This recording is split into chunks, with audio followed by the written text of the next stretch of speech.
إذا كنت مربياً لسلالة الدمان أو تفكر في دخول هذا المجال، فهناك أخطاء قاتلة يقع فيها الكثير من المربين تؤدي إلى خسائر كبيرة بدل تحقيق الأرباح.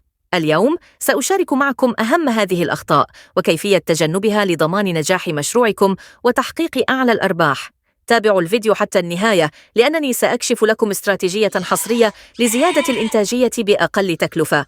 كذلك لا تنسى أن قناتنا سلالة الدمان الملكية هي القناة الوحيدة التي تعطيك المعلومة الصحيحة والدقيقة، فلا تنسى متابعتنا وتشجيعنا بالإعجاب بالفيديو وتعليق محفز، وهي بنا لمعرفة الأخطاء. الخطأ الأول: شراء الأغنام دون معرفة أصولها. الكثير من المربين يشترون النعاج والفحول دون التأكد من نقاء السلالة وجودتها.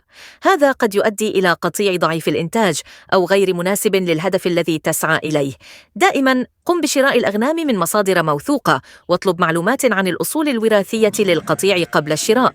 الخطأ الثاني: سوء اختيار الفحول.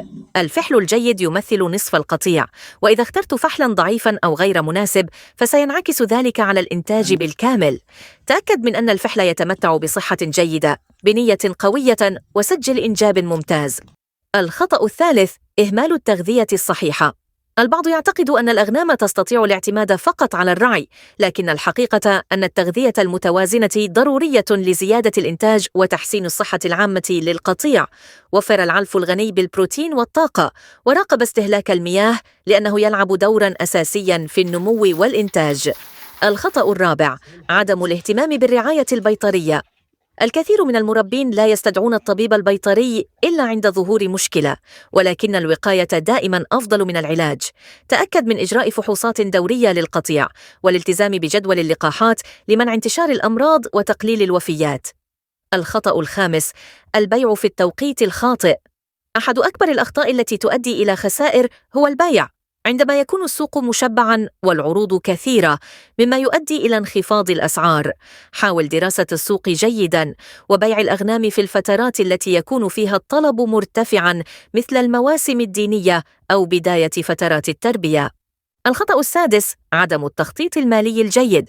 تربية الأغنام ليست مجرد هواية، بل هي مشروع استثماري يحتاج إلى إدارة مالية دقيقة.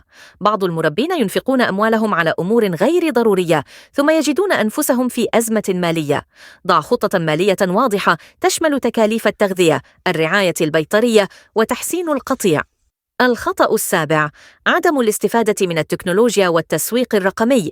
في عصرنا الحالي، التسويق الجيد يمكن أن يصنع الفرق بين النجاح والفشل.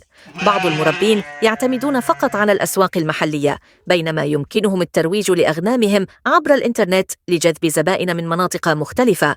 أنشئ صفحة على فيسبوك، شارك فيديوهات عن قطيعك، وكن نشطاً على المجموعات المتخصصة. نصيحة إضافية: كيف تزيد الإنتاجية بأقل تكلفة؟ إذا كنت تريد تحسين إنتاج قطيعك بأقل تكلفة، عليك بالاعتماد على استراتيجية التغذية الذكية، والتي تعتمد على تقديم أعلاف متوازنة وبأسعار معقولة بدل شراء أغلى الأنواع. أيضاً، حسن بيئة التربية لتقليل الأمراض والوفيات، واستثمر في فحول ذات جودة عالية لتحسين السلالة مع مرور الوقت. وختاماً، إذا تجنبت هذه الأخطاء واتبعت الاستراتيجيات الصحيحة، فسترى كيف يمكن أن يتحول مشروعك من مجرد تجربة إلى استثمار مربح ومستدام. أخبرني في التعليقات ما هو التحدي الأكبر الذي تواجهه في تربية الأغنام.